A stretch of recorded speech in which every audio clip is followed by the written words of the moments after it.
하나님의 은혜가 여러분들 가운데 함께 하시기를 주님의 이름으로 축복합니다. 지금 성막을 만드는 걸 지금 계속하고 있습니다. 자, 성막을 제일 먼저 만들 것은 법궤 그리고 등잔대.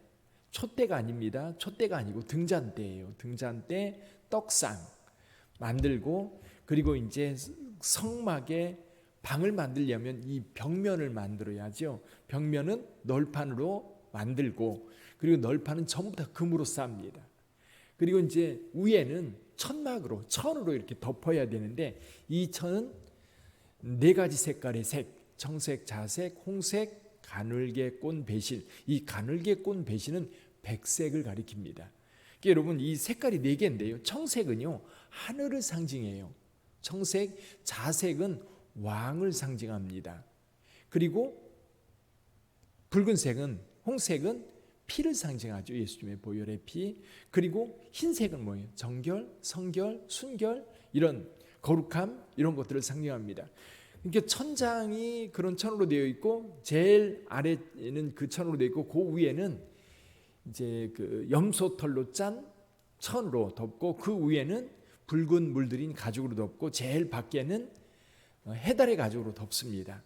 그럼 이제 문이 있죠. 들어가는 문은 이게 안에 이렇게 찼던 천과 똑같은 형태로 짭니다. 청색, 자색, 홍색, 가늘게 꽃 배실로 이 출입구를 만드는 거예요. 그리고 안에 들어가면 지성소와 성소의 사이에도 이 천으로 이렇게 가려져 있습니다. 그러니까 이 성소에 들어가면 주변이 전부 다 보이는 게 두 가지예요. 하나는 금만 보이고요.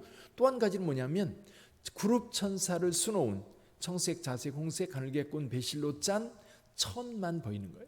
이게 천을 통해서 그룹 천사를 보고요. 그리고 나무나 여기 기구들은 모두가 금으로 되어 있습니다.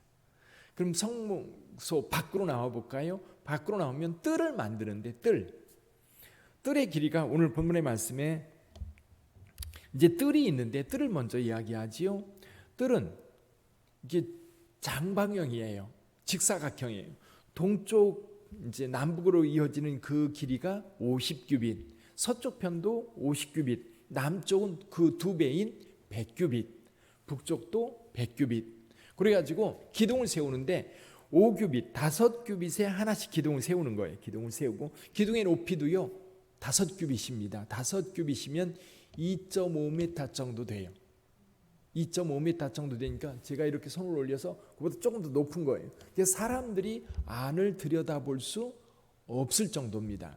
그것을 이제 천으로, 하얀 세마포로 빙 둘러서 이 지역을, 공간을 만드는 거예요. 이 성막 뜰입니다. 그런데 문을 어디다 만드느냐면 동쪽에 만드는 거예요. 동쪽에. 근데 이 문이요 넓습니다. 그러니까 전체가 50규빗이니까 50규빗 가운데 이제 북쪽 편으로 15규빗은 천으로 막고, 남쪽도 15규빗은 천으로 막고, 나머지 20규빗은 여기 출입문인데요. 이 출입문을 짜는 방식은 아까 성소에 들어갈 때 지성소와 성소를 구분하는 그 천하고 동일한 천이에요. 동일한 천. 청색, 자색, 홍색, 가늘게 꼰 배실로 짠 것이 이제 출입구점, 이제 성막들로 들어가려면 그렇게 짠 천으로 막혀 있는 이 문을 젖히고 안으로 들어가면 됩니다. 이게 첫째 문이에요. 첫째 안에 들어가면 그 성막 뜰이 만들어져 있는데, 뜰에서 가장 먼저 만나는 기구가 하나 있어요. 그게 뭐냐, 오늘 본문에 나와 있는 제단입니다. 제단은 제법 큼직해요. 5규빗씩 정방향으로 만들어 가지고, 그리고 안쪽에는 그 그물을 만들어서 넣어놓고, 그리고 양쪽으로는 이 그 번제단 중간까지 흙으로 이렇게 메꿔서 걸어서 올라와서 위에서 일을 할 수 있도록 그렇게 만들었습니다. 번제단은 제물을 불태우는 곳이에요. 제물을 불태워서 하나님 앞에 올려드리는 곳이 이 번제단입니다. 그리고 나서 번제단과 성소 사이에 기구 한 가지가 더 있어요. 이게 뭐냐면 물두멍입니다. 이 물두멍은 물을 채워놓고, 그리고 거기서 제사장이 성소에 들어갈 때에 씻고 들어가는 거예요. 그럼 이건 영적으로, 여러분, 번제단은 예수 그리스도께서 우리를 위하여 희생 제물이 되셨습니다. 그래서 예수를 믿고 하나님의 자녀가 될 때 가장 먼저 예수를 믿는 믿음의 문을 들어오면 제일 먼저 만나는 게 번제단인데, 이 번제단을 통해서 우리의 죄사함의 은혜가 있어야 되는 거예요. 그러니까 저와 여러분들이 예수를 믿을 때 예수의 이름을 믿기 시작하면 가장 먼저 예수를 통해서 우리가 죄사함 받았다, 예수께서 우리의 희생 제물, 속죄 제물이 되셨다라고 하는 것을 깨달아 아는 것이 굉장히 중요합니다. 그래서 이 들어가서 번제단을 거쳐서 성소에 들어가려면 물두멍이 있는데, 이 물두멍은 항상 씻는 거예요. 여러분, 제단을 통해서 우리의 죄를 씻는 이 사건은 구약시대 때는 성소에 들어갈 때마다 했어야 돼요. 그런데 이제 예수께서 오시면서 예수님이 십자가 사건으로 그 제사는 끝났어요. 그러니까 우리가 예수를 영접하는 그 사건, 예수를 영접할 때 이미 예수께서 우리를 위하여 죽으신 그 죄값, 그 은혜를 따라 우리가 구원받은 자가 되고 죄사함 받은 자가 되는 겁니다. 그럼에도 불구하고요, 우리는 세상에 살면서 늘 죄를 져요. 먼지가 묻어요. 그래서 날마다 씻어야 돼요. 날마다 회개해요. 이거는 물두멍 같은 겁니다. 그리고 나서 성소에 들어가는 거예요. 근데 가만히 생각해 보면요, 이 바깥 세상에서 이제 하나님께로 나가려면 가장 먼저 문을 통과해야 됩니다. 그 문은 첫 번째 문이에요. 문을 열고 딱 들어가면 그 안에는요, 보이는 게 천과 함께 모든 기구들이 노시거나 은이에요. 그렇죠. 이 성막들에 있는 이 번제단도 노시고 물두멍도 노시고 그리고 기둥들도 노시예요. 말뚝이라든지 이런 것들이 다 노시인데, 은도 중간중간에 이제 끼어 있습니다. 근데 성소에 들어가면 어때요? 성소 안은 전부 다 금이에요. 영적인 차이가 있는 거예요. 그래서 어떤 분 이렇게 해석하더라고요. 제일 먼저 성막들에 들어올 때 첫 번째 문을 열고 들어옵니다. 들어오면 거기가 첫 번째 경험하는 하늘인 거예요. 그리고 성소에 들어갈 때 성소의 문을 열고 들어가면 두 번째 하늘로 들어가는 거예요. 그리고 지성소에 들어갈 때 또 하나의 문을 열고 들어가면 거기에서 드디어 하나님을 만나는, 그래서 첫째 문, 둘째 문, 셋째 문, 이 문은 똑같은 재질로 만들어졌기 때문에 똑같은 의미인 거예요. 새로운 세계로 들어가는 거고 새로운 세계 속에서 하나님의 은혜를 만나는 거죠. 저는 그런 생각을 해봐요. 이 문을 열고 새롭게 들어갈 때마다 우리의 영적 상태가 성장해 가야 되는 거예요. 하나님께 더 가까이 나가야 되는 거예요. 성막들에만 머물러 있으면 안 돼요. 성소에 들어가야 돼요.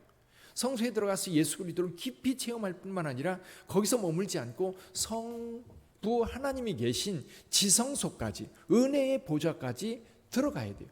그러려면요, 우리 자신이 달라져야 돼요.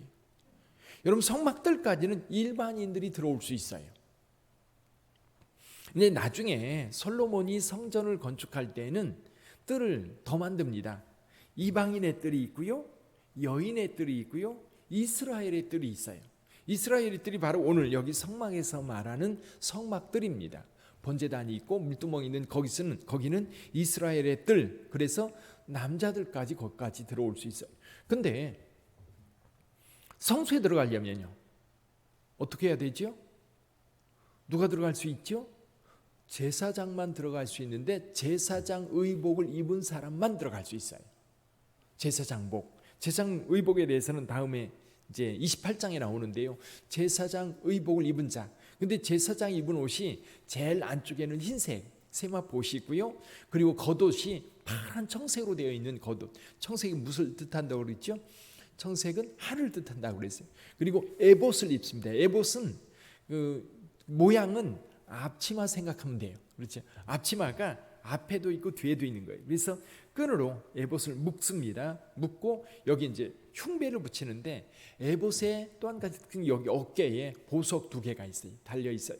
그러면 이 보석에 이스라엘 12지파 이름이 다 새겨져. 여기 6개, 여기 6개. 그리고 이제 흉배가 있어요. 흉배 판입니다. 여기에 보석 12개를 쭉 이제 수놓아 가지고 그 12개 하나에 각 지파 이름 하나씩 다 새겨 넣어요. 그럼 이 제사장이 이제 성수에 들어갈 때에는 이미 12지파 모든 이스라엘 백성들을 대신해서 들어가는 거예요. 우리가 직접 들어가는 게 아니라 이제 12지파를 대신해서 제사장이 들어갔는데, 이제는 예수 그리스도께서 오신 이후에 우리는 누군가가 대신 들어가는 게 아니라 저와 여러분들이 들어가는 거예요. 성소에 들어가고 지성소까지 들어갈 수 있는 거예요. 그곳에서 하나님을 만날 수 있는 길이 열린 거지. 뜰입니다. 근데 여기 또 재밌는 게 한 가지가 있어요. 여러분, 그 번제단은요 사각형입니다. 정사각형이에요. 정사각형. 그 우리나라의 그 경복궁에 가면요 향원정이라는 그 정자가 있어요. 어디냐면 제일 안쪽에 들어가면 향원정이라고 하는 정자가 있는데 연못의 가운데에 그 정자가 있어요. 근데 거기 보면은 이렇게 되어 있습니다. 이 연못은 사각형으로 되어 있어요. 그런데 이 정자가 있는 그 섬은요 동그랗게 되어 있어요. 근데 재밌는 게 여기도 번제단도 네모져 있고요. 번제단 말고 물두멍이 있는데 물두멍은 어떻게 생겼어요? 동그라요. 동그랗게 되어 있고 물두멍에는 물이 채워집니다. 물이 채워지면 하늘이 거기에 그대로 비춰질 거예요. 그래서 이거를 네모진 것은 땅을 상징하고 이 물두멍은 하늘을 상징한다고 합니다. 그러니까 이 안에 땅과 하늘이 다 들어가 있는 거예요. 좀 더 확대 해석하면 이 땅과 하늘에 하나님께서 임재해 계시다라고 하는 그런 의미로 이 성막이 만들어졌다는 거죠. 그러니까 이 성막은 하나님을 경험하는 곳. 그런데 이제 자칫 잘못하면 하나님을 이 성막 안에 가둘 수 있는 거예요. 그래서 성막 안에 들어가야만 하나님을 만나는. 그러나 하나님께서 이스라엘 백성들에게 눈에 보이도록 하나님을 만나는 하나님의 임재의 상징으로 그 성막을 지은 거지 우리 하나님께서 거기에만 계신 게 아닌 겁니다. 우주 가운데 충만하신 분인 거예요. 그리고 예수께서 오신 이후에 우리는 이제 성소를 찾아갈 필요가 없게 되었어요.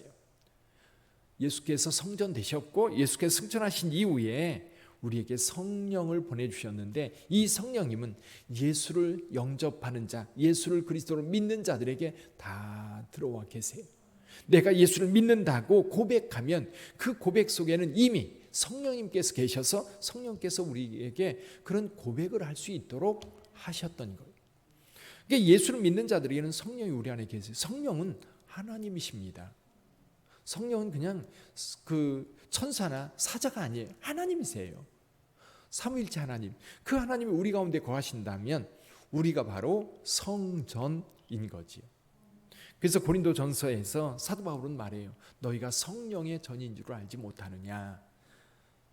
성령께서 우리 안에 계시기 때문에 우리는요 거룩해야 돼요.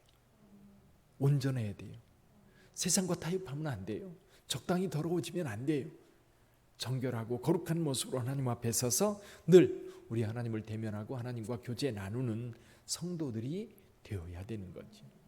성막은 우리가 눈으로 볼 수 있는 그리고 이제 이 땅에 만들어진 것이기 때문에 눈으로 보고 만질 수 있는 그런 것들이지만 이제 예수 그리스도 안에서 성전된 저와 여러분들 이건 영적으로 우리 가운데 하나님께서 머물러 계시기 때문에 우리가 성전되었다라고 하는 것을 잊지 마시고 오늘 하루를 살아갈 때에도 성전으로 살아가시기를 주님의 이름으로 축원합니다.